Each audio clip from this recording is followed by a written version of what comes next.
So while Barrett joins us, let me tell you a little bit about Savoy Equity Partners. They specialize in developing and renovating apartment buildings in Texas. And he's going to be discussing with you their Texas multifamily opportunity zone fund platform. To date, they've invested over $63 million in qualified capital gains across 20 plus real estate projects in Texas, leveraging the OZ tax incentive. Barrett, that I'm not sure if that's up to date or not. Maybe you've got more updated numbers than that, but that's what I pulled from your website a few days ago, at least. We did buy one last week, so we're one more in. Okay, fantastic. Well, Barrett, I can see you, I can hear you. The stage is yours for the next 20 minutes. So without further ado, please take it away. Wonderful. Well, thank you so much for having me, Jimmy. My first OZ pitch day, and glad to share a little bit about what we're up to here in Dallas, in the apartment space and in the OZ space. We've been doing this for a very long time. So we're here in Texas, we're here in Dallas, we're working on apartment projects. And really, if there's one takeaway from today, I want it to be that we're experts in the apartment space.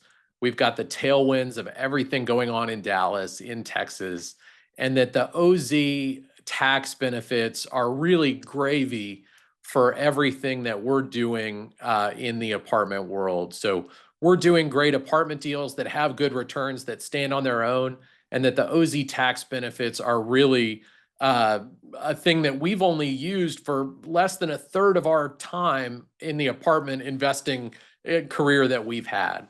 So my business partner, Seth, and I have both been in the real estate business since 2005.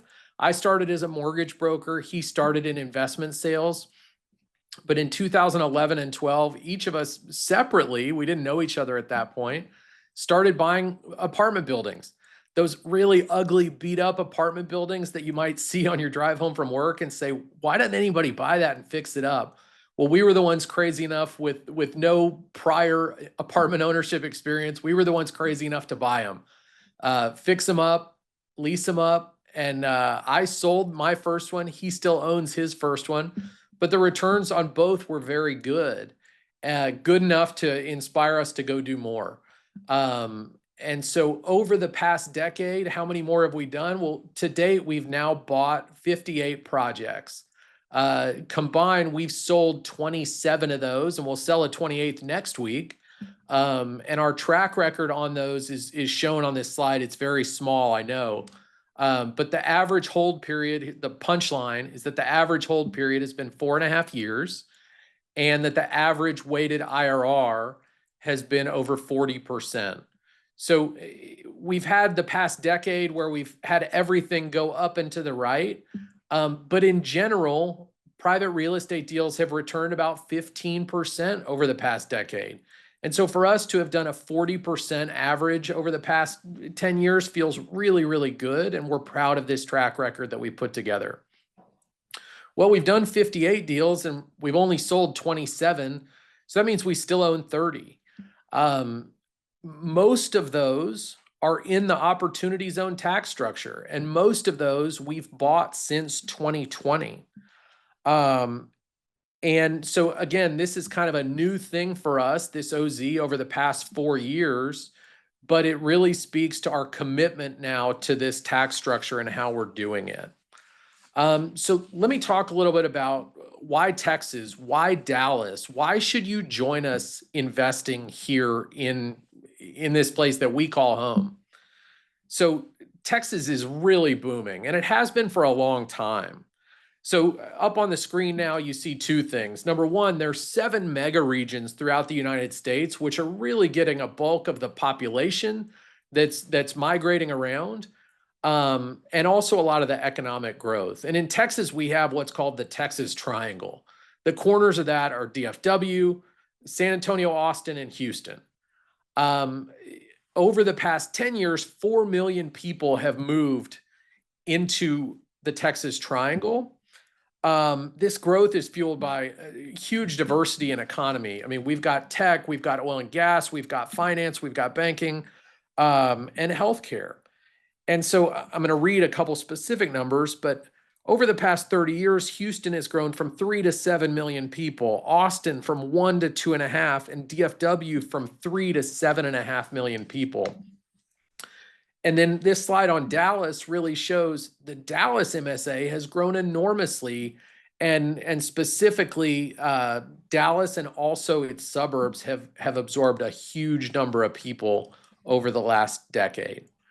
Let me talk specifically about Dallas, though, and a demographic trend that really impacts the projects that we're doing since we're apartment developers.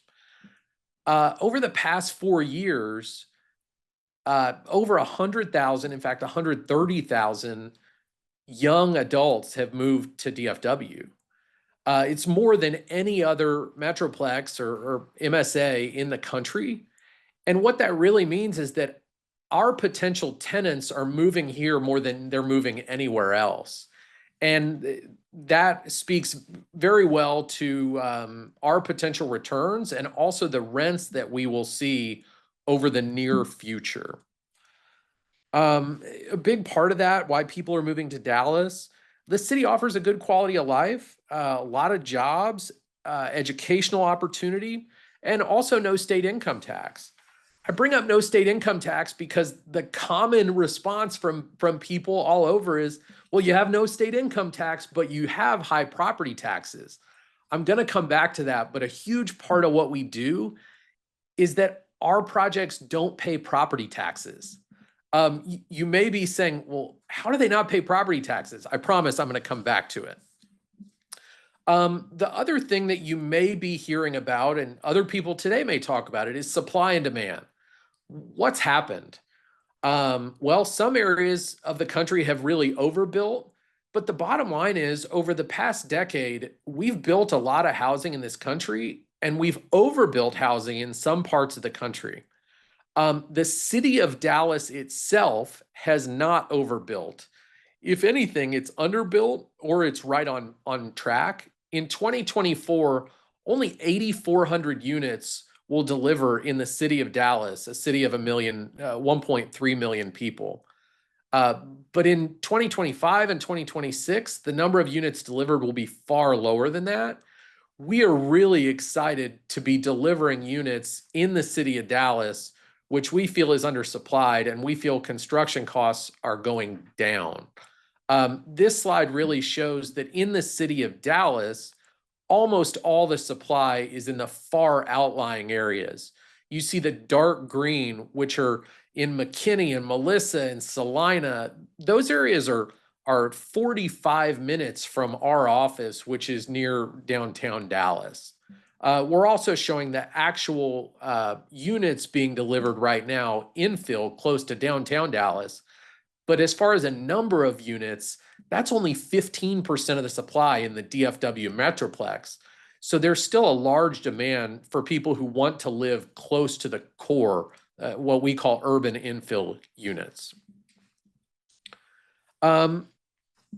So let me tell you a short story about how we got started in OZ development. And that's a neighborhood which we now call the Bishop Ridge neighborhood.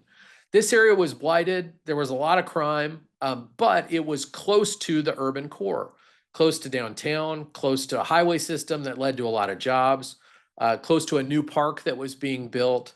But it was this really rough area. And if you bought just one building in this area, it wouldn't work. You had to really create a critical mass. Well, luckily it was in an OZ census tract, and luckily there was a lot of good stuff going on around it. And then all of a sudden, 8 buildings came up for sale at once. It was from an out-of-state owner, and we knew that if we could buy all 8 of these buildings and fix them up really nice, then we had a chance to fix up this neighborhood. And so we did. There's some pictures on the screen showing what they looked like after we were done. We'd underwritten $1.50 rents. That means $800 for a 1-bedroom, $1,100 for a 2-bedroom. When we finished our first building, we ended up getting over $1,000 for a 1-bedroom and almost $1,500 for a 2-bedroom. It was a big success. And so before anybody knew what we did, we doubled down. We bought 4 more renovation buildings. We bought 7 land sites so that we could start developing. And now in a 3-block by 5-block area, we have 20 buildings, all in the Opportunity Zone tax structure, and we continue to develop and buy new projects today. I mentioned we bought a building last week. That's in this neighborhood that we now call Bishop Ridge. showing some pictures of both completed buildings and renderings of things that we're working on there. It's a really neat opportunity zone strategy because each new property that we deliver is helping the ones that we delivered prior to that, helping their rents, helping their expenses because our management costs go down. It's been a really neat way to invest in the OZ structure. It leads me back, something I didn't say earlier, that I kind of run the company Savoy Equity Partners that we're talking about today. My business partner really runs the property management and the construction management side. So we're vertically integrated, and it helps that we invest locally so that we can be boots on the ground on all these different properties. Let me talk a little bit about how we structure our OZ deals. We have investors who are individuals who invest in our Opportunity Zone funds, but then we work with a lot of people who have already set up their own OZ funds, and they invest in our Qualified Opportunity Zone businesses. The bottom line is, if you have Opportunity Zone dollars, or if you just had a capital gain, we would love for you to invest with us in any way, shape, or form. Now I'm going to just kind of scroll through different projects and show you pretty pictures of deals that we're doing in the OZ tax structure as I talk to you about different ways that we're doing deals. So number one, we like to give our investors liquidity. That sounds simple enough, but we're doing projects with low loan to cost construction loans. That way, once we complete them, we lease them up, we can do a permanent loan with Fannie, Freddie, or HUD, and we can send money back to our investors in year 2, 3, or 4, and then we can make quarterly distributions to them in year 4, 5, 6, 7, 8, 9, and 10. We don't want our investors to feel like they're locked up for 10 years and never have any liquidity, and we want them to be able to pay their tax bill in April of 2027. So that's really important. Number two, we're hedging our refinance risk. We use something called swaptions. And so 2, 3 years from now, if interest rates have gone up to 10%, we're still going to be able to do that cash out refinance because we've hedged our refinance risk, not just on our construction loan with a rate cap, but also on our long-term refinance using swaptions. I mentioned earlier, we don't pay property taxes. Well, that's not on every deal, but it's on a lot of our new construction deals. We make a trade with the local municipalities where we make 50% of our units on projects like the one on the screen right now. We'll make 50% of the units affordable at 80% AMI. In Dallas, that means we rent to people who have an $86,000 a year income, and we reduce the rents a little bit. In exchange, we get a 75-year property tax abatement. Jimmy, who lives in Fort Worth, I'm sure will tell you that his property tax bill is outrageous. Well, we're developing new properties in Austin, San Antonio, and Dallas, and not paying property taxes for the life of our investment. We have 2 projects out to bid right now. Our construction costs are 4% lower than projects that we completed 2 years ago. The reduction in supply in Dallas today and all over the country today is leading to a decrease in materials cost and in labor costs, and that will impact our returns for projects that we're starting right now. And then last of all is something OZ specific. We just are really focused on maximizing tax adjusted returns once we've started an OZ project. And so we're really careful about doing a cost seg as soon as we've placed a building in service, using bonus depreciation, and then passing all of those losses through to our investors so that they are getting the best tax adjusted returns. So why would you work with Savoy? Well, number one, we've been in the apartment business for a very long time, and we're doing good deals that will have great returns on their own. But then also we're Opportunity Zone experts working to maximize your tax adjusted return. If you're an investor with a capital gain, we have an Opportunity Zone fund open right now. The terms are up on the screen. We're aiming to get a low to mid-teens IRR on that, and hopefully better. Or if you're an investor who's already set up an OZ fund, we would love to show you deal flow for your Opportunity Zone fund to invest into a qualified Opportunity Zone business. Our Opportunity Zone fund will immediately invest into the 9 assets on the screen right now. They're all located near one another. They're all multifamily projects, and they'll utilize all the interesting aspects of multifamily development that we're using now to get great yield on cost and great returns. Those are the main points that I wanted to talk about, but the big takeaway again is we've been doing this a long time. We want to do great apartment deals in Dallas, in Texas, where we've got wonderful tailwinds. And if you are an OZ investor as an individual, or you've started your own OZ fund, we've got a way to help you get involved in our projects. That's it, Jimmy. I'd love to answer any questions that you have or that may have come in from anyone else. Great. We've got a few minutes for some questions. If you have any questions for Barrett or for any of our presenters today, please use the chat, or you can use the Zoom Q&A tool in your toolbar to ask those questions. Barrett, you mentioned swaptions kind of helping you hedge interest rate risk. That's a pretty clever strategy, but has the interest rate hike of the last 24 months had any negative impact on your investments or on your ability to finance the investments? What impact has there been? Sure. So the interest rates where they are today allow us to do everything that we've been talking about right now. So we can get a construction deal financed, we can refinance and get cash out. So we're fine today. What we've really been doing is using these swaptions to hedge in case interest rates go to 10.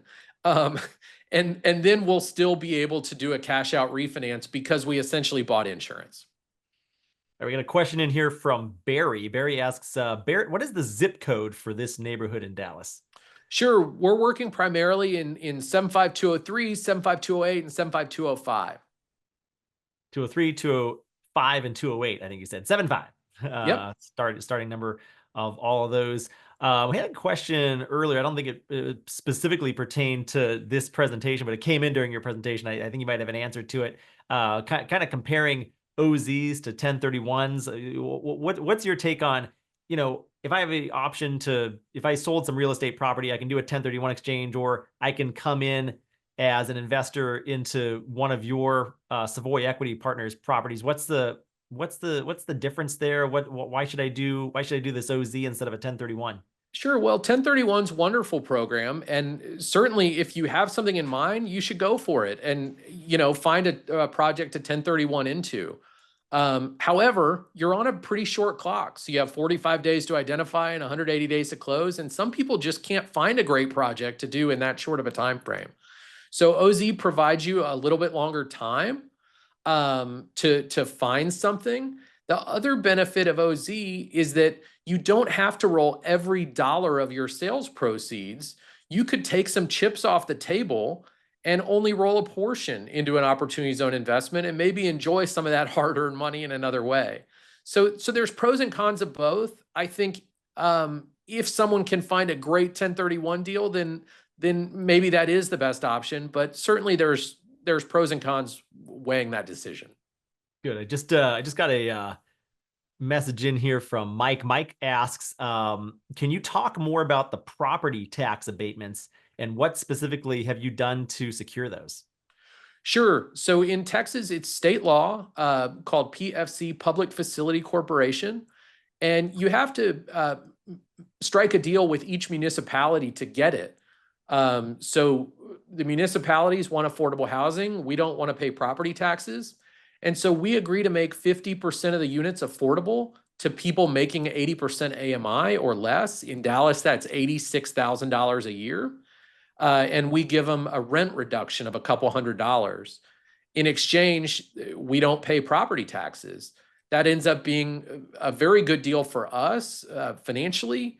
It ends up being a good deal for the municipality because they get affordable housing and it doesn't cost them anything on the front end. That's the basic trade that we make. We've done more of those in the city of Dallas than any other developer. Good. By the way, you made that crack about me living in Fort Worth, and I would probably say my property taxes are outrageous. You are 100% correct. They are outrageous. The Tarrant assessment district just tried to raise my property taxes here. They tried to reassess my property by increasing the value of it by, I think it was like close to 20% or something like that. I successfully won my protest though, so no change from prior year. Actually, I think I got it revised downwards. So just wanted to toot my own horn there a little bit, but it's still outrageous. You're It's the absolutely right. largest line item. When we underwrite a development with no abatement, it's the largest line item in our expenses. So taking it away is obviously accretive to returns. All right, we got, let's see. Let me check the time. We got 2 more minutes until I got to yank you off the stage, Barrett, and move on to our next presenter. We did just get in a question from Leon. Leon wants to know, what's the best way to learn about opportunities to invest in Savoy Equity Partners deals if we have a captive QOF? Yeah, so Leon, 27 of our investors have now invested $45 million in our QOZBs. So you wouldn't be the first one to do it.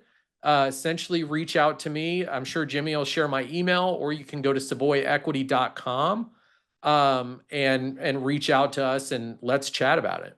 Yeah, there we go. We got Barrett's phone number and email address on the screen. He hasn't shared that phone number with anybody, so except now a couple, your audience is pretty big.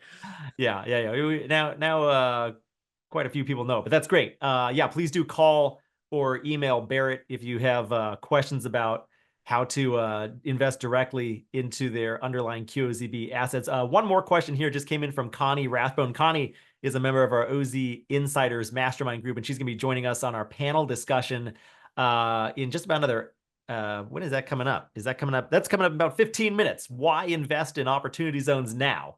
So I'm looking forward to that one. Connie asks, is this Section 8 housing or just workforce with no governmental payment? How is that structured, Barrett? Yeah, so there's no governmental payment. There's no Section 8 component. When we make this deal, there's a requirement that we don't discriminate against anyone, including those who have a voucher. But we do not have a contract with any government to provide housing. Fantastic. Let's see. I don't see any other questions. Barrett, any final thoughts or words about this presentation or how folks can reach out to you?